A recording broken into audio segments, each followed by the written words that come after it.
Şükür sana Allah'ım, bugünüme sabahıma.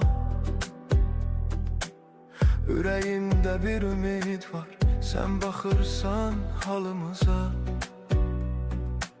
Şükür sana Allah'ım, yolumu düz saxla hər an. Qəlbim yorulsa da bəzən sən verirsən mənə güman.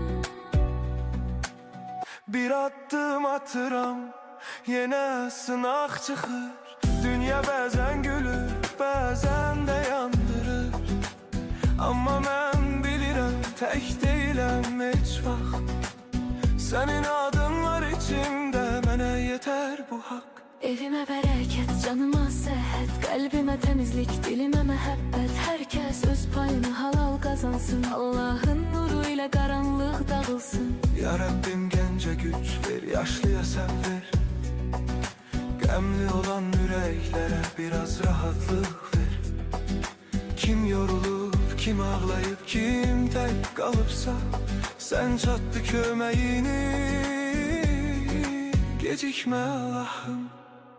Şükür sənə Allah'ım, bugünümə sabahıma.